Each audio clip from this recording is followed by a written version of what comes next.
Good morning students. मैंने आपको परसों ऑसिलेशन थ्योरी पढ़ाई थी 18 को।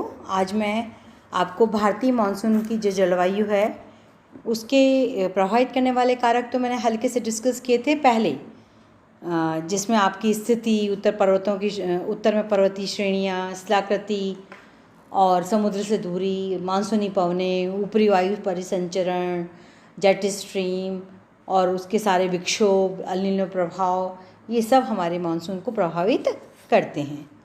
अब बच्चों, भारतीय मानसून की जो मुख्य विशेषता हैं, salient features of Indian climate, उसमें है कि मानसून पवनों का प्रभाव इफ़ेक्ट ऑफ मानसून विंड्स, ये सर्वविदित है कि सीजनल विंड्स हैं और 6 महीने समुद्र से स्थल और 6 महीने स्थल से समुद्र चलती हैं। इसलिए सीजनल विंड्स अरेबिक वर्ड में इसका मौसम मतलब मौसम या सीज़न शब्द का अर्थ है, इसलिए इसको हमने मौसमी हवाएं बोला है, मानसून बोला है।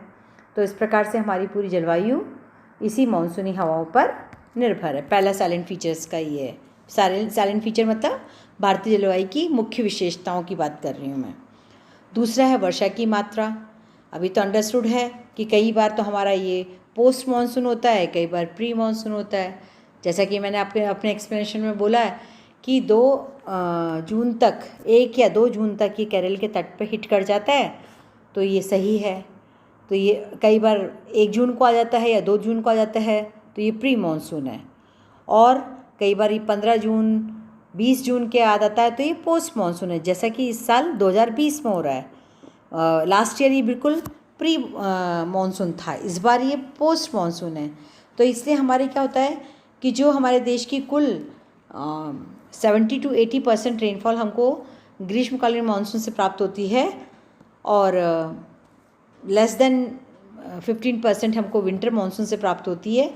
तो ये दोनों का वेरिएशन हर समय वेरी करता है ना। इसको हम बोलते हैं मतलब मानसून का सही समय पर ना आना और या मानसून का पहले आ जाना, है ना। तो इससे क्या होता है, हमारे जो वार्षिक वर्षा परिवर्तितता है हमारी, इसको बोलते हैं हम variability of rainfall, annual rainfall, ये हमारा इसका असर पड़ता है। तो हमारे यहाँ अधिकतर वर्षा जो है सामान्य रूप से होती है आपके हिमालयाज़ वाले क्षेत्र में, पूरा पूर्व तक चले जाते हैं, और प्रायद्वीपीय भारत और पश्चिम बंगाल वगैरह में इसमें विचरण जो गुणांक है वो बढ़ता है, वेरिएबिलिटी बढ़ती है। यानी आवश्यकता जो हमारी है 30% से अधिक वर्षा रेनफॉल इन क्षेत्रों में होती है। और राजस्थान वगैरह जो गुजरात, कच्छ और राजस्थान मरुस्थल जो हमारा भाग है, इसमें आपकी विषमता और बढ़ जाती है, तो वो 50 से 80% तक पहुंच जाती है, यानी लगभग ना के बराबर बरसात होती है। तो इसका एक सिंपल सा फॉर्मूला है रेनफॉल वेरिएबिलिटी को कैलकुलेट करने का, standard deviation upon mean into 100, क्योंकि कोई भी प्रतिशत निकालना हो तो उसे हम 100 से ही भाग देते हैं, ठीक है। तीसरा है वर्षा का असमान वितरण। हमारे यहाँ मौसिनराम जो जगह है, कहाँ है ये? मेघालय में। इसमें वर्षा होती है 1121 सेंटीमीटर एनुअल रेनफॉल। कितना बताया? 1221 सेंटीमीटर एनुअल रेनफॉल होती है। जबकि जैसलमेर जो हमारा वेस्ट में राजस्थान का भाग है, इसमें आपकी 10 सेंटीमीटर रेनफॉल भी नहीं होती है। यानी पूरा पश्चिमी राजस्थान का भाग और गुजरात कच्छ का भाग less than 25 centimetre annual rainfall के अंदर आता है, ठीक है। तो अब इसमें क्या समझाने वाली बात हुई कि ये भी अनिश्चितता है। और यदि इसको हम भारत की वार्षिक वर्षा वितरण को देखें भूभाग की दृष्टि से, तो 11% तो हमारा क्षेत्रफल है, 11% लैंड जो है वो 200 सेंटीमीटर से अधिक वर्षा ग्रहण करते हैं। 21% भूभाग जो है वो 125 से 200 सेंटीमीटर वार्षिक वर्षा लेते हैं। और 37% हमारी ज़मीन का भाग है, लैंड परसेंटेज एरिया, वो है आपका 75 से 125 सेंटीमीटर रेनफॉल लेते हैं। और 24% हमारा जो भाग है लैंड का, उसमें 35 से 75 वर्षा होती है, और जिसमें हमारा राजस्थान और गुजरात आता है, मध्य प्रदेश का थोड़ा भाग आता है, यूपी आता है, हरियाणा पंजाब का थोड़ा सा भाग इसमें आता है। अब 7% से कम रेनफॉल हमारी 7% क्षेत्रफल हमारी 35% से कम, 35 सेंटीमीटर, ये बहुत हायर अमाउंट है, वेरिएबिलिटी के आधार पर निकाला है। तो ये वर्षा हमारी 35 सेंटीमीटर से कम भारत के 7% क्षेत्रफल पर होती है, ठीक है। ये आपको याद करना भी है, समझना भी है। देन वर्षा की अनिश्चितता, अनसर्टिनिटी ऑफ रेनफॉल। हमारे यहाँ जैसे हमारे यहाँ रेन मानसून जो है अधिकतर जुलाई से सितंबर होती है, पर यदि जैसे नहीं हो, इस साल पोस्ट मानसून है तो पूरा ही मानसून वीक पड़ गया, तो वीक पड़ने से आपका जो है मानसून का कुल असर जो है वर्षा होने का वो अनिश्चित सा हो गया, प्रतिकूल हो गया। क्योंकि जैसे अल नीनो थियरी में था ना कि अल नीनो थियरी का इफ़ेक्ट यदि काउंटर करंट और अल नीनो करंट आपकी साउथ ईस्ट एशिया में बहुत पावरफुल होती है तो आपका मानसून बहुत अच्छा होता है। ऑसिलेशन में था कि हिंद महासागर में दाब, यदि प्रशांत महासागर में दाब अधिक होता है तो हमारे हिंद महासागर वर्षा कम होती है। हिंद महासागर में दाब अधिक होगा विंटर्स का तो वर्षा हमारी समर मानसून बहुत अधिक होगा। ये इम्पॉर्टेंट बात है। ठीक है बच्चों, इस प्रकार से अनिश्चितता बनी होती है। और हमारे यहाँ तो राजस्थान में कहावत भी है ना कि घी डूरे तो मेरे घी गिरता है तो मेरा कुछ नहीं होता है। और हर 7वें साल के बाद यानी 8वें साल में यहाँ बड़ा अकाल आता है, 5वें साल में छोटा आता है, 3 साल में उससे कम आता है। तो कहने का ये जो कहावतें बनी हैं वो अपने पूरी अनुभव के आधार पर बनी हैं। अब है वर्षा की अनियमितता। अनिश्चितता तो मैंने बता दी आपको। अनियमितता भी हमारे यहाँ ऐसी ही है कि मानसून वर्षा कभी किसी भाग में, जैसे आप छोटा सा एक कल ही मैं भारत की जलवायु की वर्षा की पॉलिसी के बारे में पढ़ रही थी, गवर्नमेंट ऑफ इंडिया का आर्टिकल। तो उसमें था कि जैसे बिहार के 12 ज़िले हैं वो तो बाढ़ग्रस्त रहते हैं, बाकी ज़िलों में पानी का तल अंडरग्राउंड वाटर लेवल नीचे जा रहा है।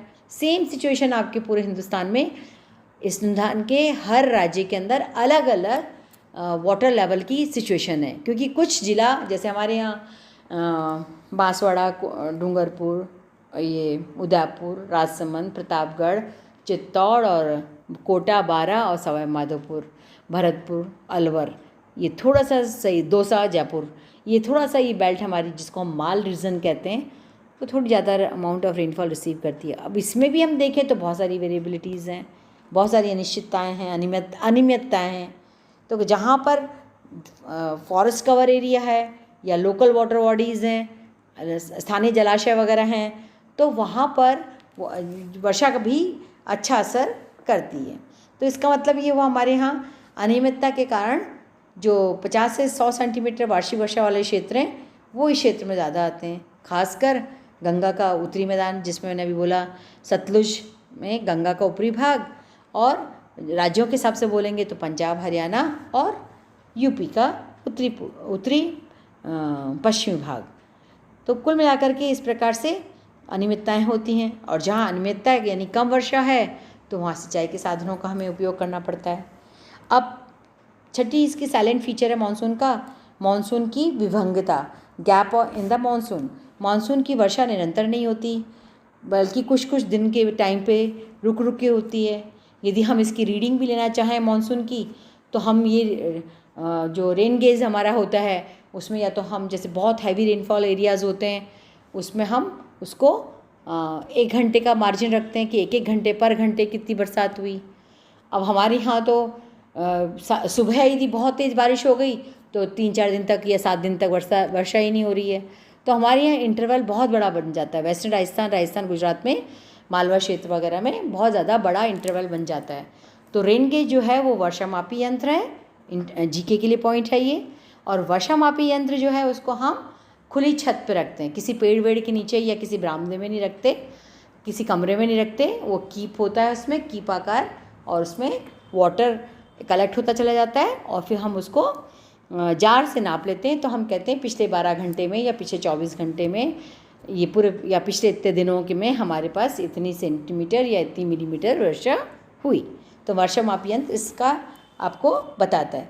तो इस गैप के कारण हमारे यहाँ जो होता है कि कई बार तो बहुत लंबा सूखा पड़ जाता है और कई बार ठीक ठाक होता है। तो कहने का मकसद ये हुआ कि गैप जितना ज़्यादा होगा उतना ही सूखा होगा और उतनी ही कृषि को वो हानि पहुंचाएगा। अब है इसका 7th जो हिडन पॉइंट है वह मूसलाधार वर्षा है ना। तो मूसलाधार वर्षा ये होती है टॉरेंशियल रेनफॉल, जिसमें कुल वर्षा का हमारा 75% भाग मानसून विंड से होता है और वर्ष के केवल 4 महीनों में, मतलब 70 to 80% मैं मान रही हूँ पर 75 एन एवरेज ले लिया मैंने, 70-80 का बीच का ले लिया 75%, तो ये हमारे कितने भाग में होता है, 4 महीनों में हमारे पास रेनफॉल होती है, और बाकी के जो 8 महीने हैं वो हमारे सूखे जाते हैं। अब कहने का मतलब हुआ कि इसको एन एवरेज लगाएं हम तो 40 to 45 डेज़ ही हमारे पास वर्षा होती है। कहीं जगह पर बूंदाबांदी होती है, और चेरापूंजी, धर्मशाला और आपका मौसिन राम, ये तो बहुत हैवी रेंस इसमें होती है। तो गंगानगर, राजस्थान का गंगानगर की बात करें तो 12 सेंटीमीटर, जैसलमेर की बात करें तो 10 सेंटीमीटर रेनफॉल होती है।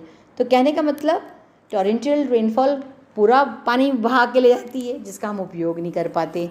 और मैं आपको व्हाट्सएप पे पूरा आर्टिकल कल का डाल दूँगी गवर्नमेंट ऑफ इंडिया की रिपोर्ट का, जो बच्चे पढ़ना चाहें, ये जो हर साल करती हूँ कि लेटेस्ट जो भी पढ़ना चाहें मैं आपको दे देती हूँ, मैटर प्रोवाइड कर देती हूँ।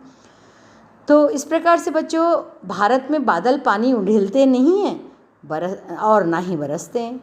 पानी उंडेलते हैं ना कि बरसते हैं। मतलब कहने का मतलब एकदम बरसात होती है तो फट के होती है, और नहीं होती है तो बिल्कुल नहीं होती है। It pours it never rains in India. और यूरोप वगैरह में जो ये वेस्टर्न यूरोपियन क्लाइमेट की कंट्रीज़ हैं उनमें वर्षा होती है, वहाँ उड़ेली नहीं जाती, वहाँ वर्षा होती है धीरे धीरे वर्षा।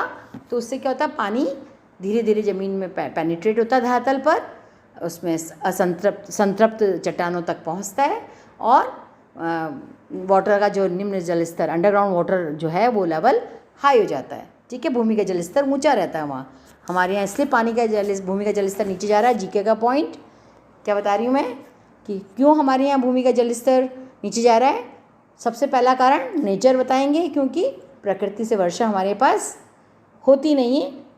पानी जो भारत में बादल जो है पानी उड़ेलते हैं न कि बरसते। एकदम से फटकर की वर्षा होती है तो पानी वास्तविक रूप में पेनिट्रेट नहीं हो पाता है, नीचे रिसाव पानी का नीचे तल पे नहीं हो पाता।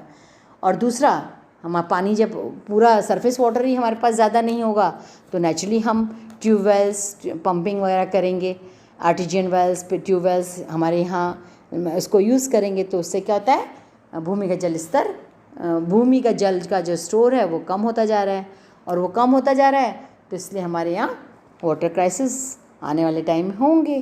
तो कहने का मतलब ये एक बहुत बड़ा रीज़न है असमान और टॉरेंशियल रेनफॉल या मूसलाधार बारिश का होना। ठीक है, अब है धरातली वर्षा बच्चों, जिसको हम ज्योग्राफिकल लैंग्वेज में बोलेंगे ओरोग्राफिक रेनफॉल बोलेंगे, और वैसे हम इसको बोलते हैं सरफेस वाटर। क्योंकि हमारे यहाँ जो मानसून है, मानसूनी जो वर्षा होती है वो मूल रूप से धरातली वर्षा होती है। यानी अंग्रेजी में इसको सेंटेंस समझ लीजिए, the rainfall over the country is primarily orographic. Orographic मतलब जहाँ ऊँचे पर्वत भूभाग हैं वहाँ पवनें टकरा करके वर्षा कर देती हैं, जैसे पश्चिमी घाट का पश्चिमी किनारा, हिमालय की तलहटी, और जैसे राजस्थान है, राजस्थान में पैरेलल है, मतलब पवन के साथ ढाल हैं तो वहाँ पे सूखे मतलब लीवर्ड स्लोप्स हैं, पवन विमुख ढाल हैं तो वो भाग सूखा रह जाता है, और जहाँ पवन सम्मुख ढाल हैं वहाँ वर्षा हो जाती है। विंडवर्ड स्लोप्स पे वर्षा हो जाती है, और लीवर्ड स्लोप्स जो हैं, विमुख ढाल जो हैं, वो ड्राई रह जाते हैं। तो इस प्रकार से धरातली वर्षा असमान हो जाती है। ठीक है, और 9th का सबसे बड़ा कारण है लास्ट में तापमान की असमानता। अब तापमान की असमानता या भिन्नता के कारण ही तो वर्षा के अंदर सबसे बड़ा इफेक्ट होता है। जो कन्वर्जेंस जोन बनता है आपका, लगातार यदि उष्ण हवा की सप्लाई होती है वायुमंडल के निचली भाग में, ट्रोपोस्फीयर के निचले भाग में, तो आपका कन्वर्जेंस जोन अभिसंचरण क्षेत्र बहुत स्ट्रांग होगा, और संचरण से क्षेत्र जो बहुत स्ट्रांग होगा तो मानसून बहुत अच्छा होगा। और जब यही बार बार धरातल की सतह से हवा, गर्म हवा की सप्लाई तापमान की भिन्नता के कारण बार बार टूटती है तो वो आपका वर्षा के अंदर परिवर्तित ये जल बूंदों के रूप में वाष्प नहीं परिवर्तित हो पाती। और हिमालय के क्षेत्रों में क्या होता है, ग्रीष्मकाल में तापमान जो हमारे भारत का, पहले तो मैं ये बता दूं, भारत का जो स्थल का भाग का तापमान है ग्रीष्मकाल में 45 डिग्री सेल्सियस तक पहुंचता है, और विंटर्स में ये माइनस में जाता है। तो मतलब माइनस में भी, और यूँ मान लीजिए 7 से 8 डिग्री सेल्सियस तन एवरेज रहता है हमारे उत्तर भारत में। तो और कई जगहों पे, राजस्थान के माउंट आबू क्षेत्र है, चुरू है, झुंझुनू वगैरह इसमें माइनस में पहुंच जाता है, फ्रीजिंग पॉइंट तक पहुंच जाता है। तो तापमान की असमानता के कारण ही हमारे यहाँ मुख्य रूप से वर्षा का जो वितरण है वो पूरा का पूरा प्रभावित होता है।